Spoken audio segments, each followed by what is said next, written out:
All right, Coach, just kind of can you set the stage on this first season in the Big 12, going into your very first Big 12 championship in Texas? Just did this season go to expectations, and how are you feeling, going into this championship?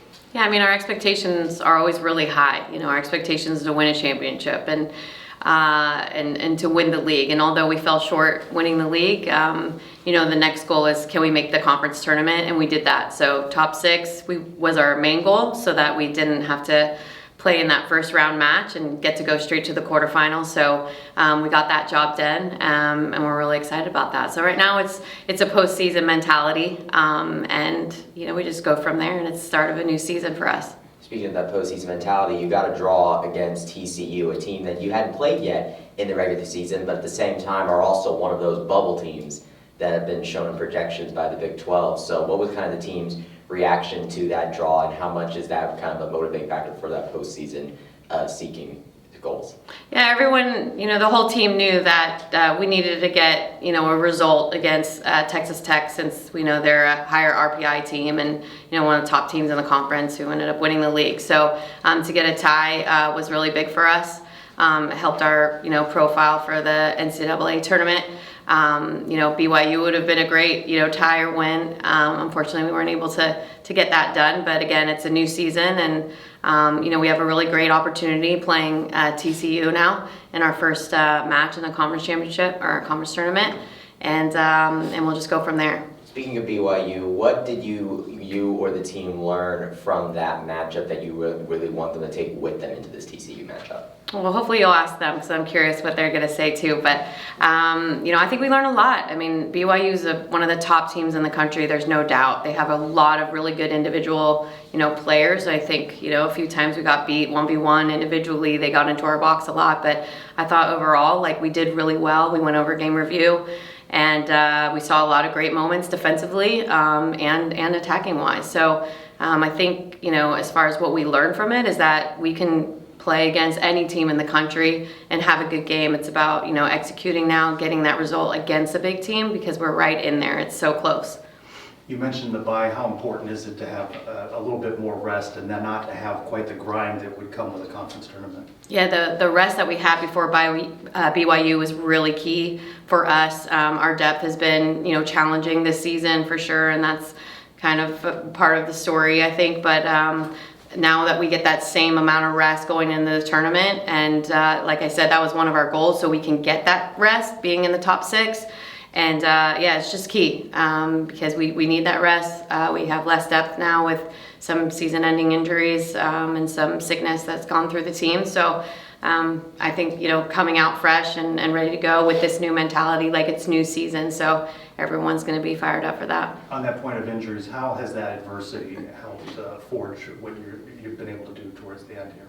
Yeah, it's never, fun to see one of your teammates or one of your players go through what some of our players have gone through this season, as far as, their careers coming to an end or their seasons coming to an end. But obviously, something like that, the team's so united and so close that it does galvanize the team. Everyone plays for one another, and when a teammate goes down, you just want to play for them. And we've talked about that, many times, about playing for them and also playing for our seniors. So I'd like to mention too that, we're in postseason, and it, from game on, it's senior night every game, because it could potentially be their last, and I want to coach them as long as possible. I never want a season to end, because I know it's coming close to not being able to coach my seniors anymore.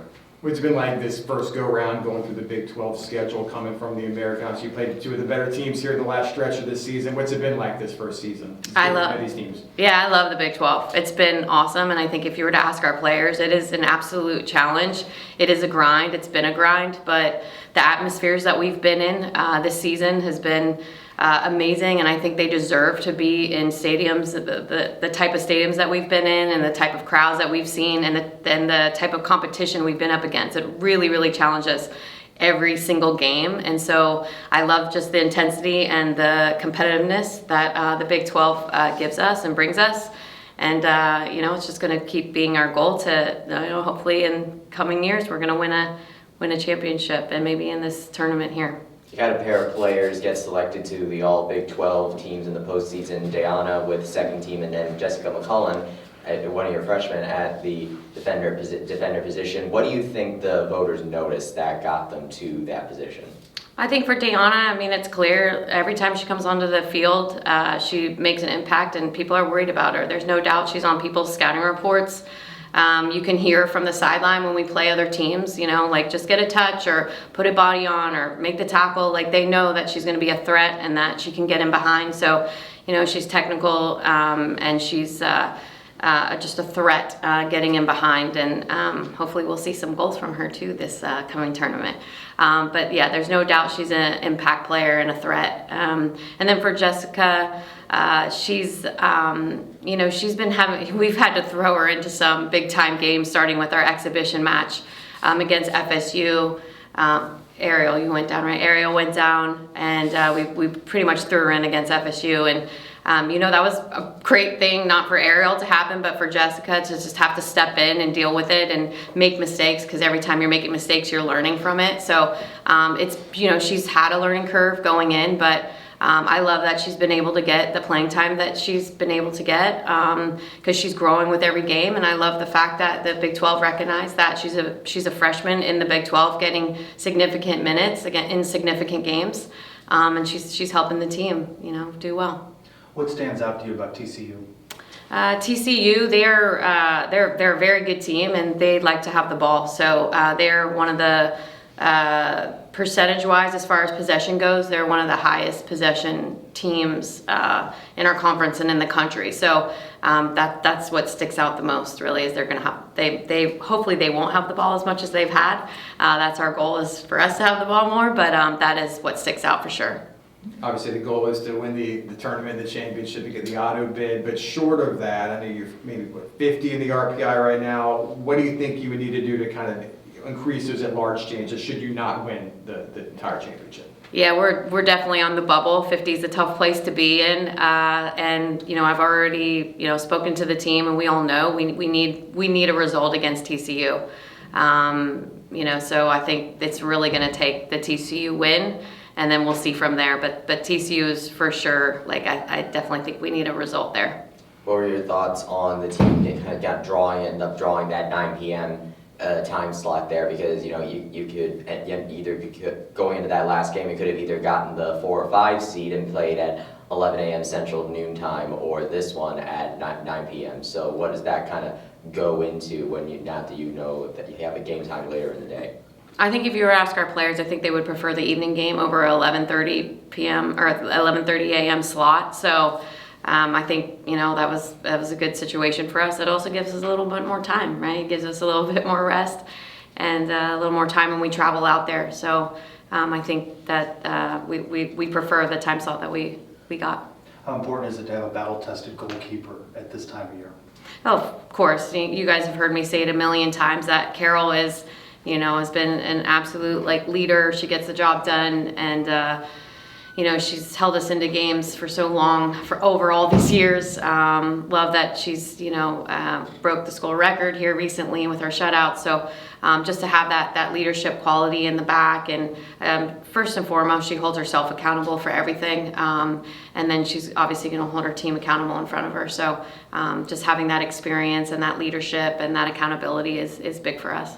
Both soccer programs on campus have been tremendously successful. What did you think of Coach Calabrese and those guys being ranked number 1 this week? Man, that is amazing. Yeah, I love to say UCF is a soccer school, and having Coach Calabrese and his guys have the number 1 rank, I mean, it's always tough to have that target on your back, but there's no doubt that's super exciting. We're really proud.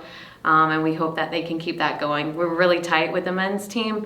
I know the players are, but as a coaching staff, we're really close. So, I feel like they're in the top, number 1 ranked team, and we feel like we're part of it because we're so close. So, we love that. So we're just really, really proud of them. What's the biggest difference between the team that you first saw enter the practice this fall versus the team you see now heading to their first Big 12 tournament? I mean, I think growth, right? Like over games and games, and you learn. And we do game review after every game. The team continues to stay unified, becomes more unified.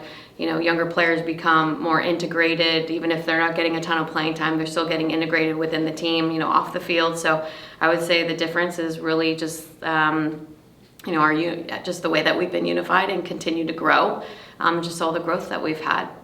What does your team need to do to be successful in this run now in Texas? I kind of mentioned it here, but it's one game at a time for us, really, and we all know what's riding on this game against TCU. It's really important for the rest of our season. So, our goal is to obviously win the tournament, but our goal is to go to the NCAA tournament. So we know we need that result. It's really clear to everybody, and I think we have to outcompete our opponent every game. That's always number one on the list. And then number two, we have to keep the ball and have composure, because we know that TCU is very good at keeping the ball. But if we can disrupt that and have the ball more, then obviously we're gonna have more chances. So there's no doubt, everyone has seen that we've scored some bangers this year, and we have the ability to score some great goals. So I think if we have the ball, then we're gonna have some great chances. Appreciate it. Awesome. Thanks. Thank you, Thanks, guys. guys. Good luck to you. Thank you.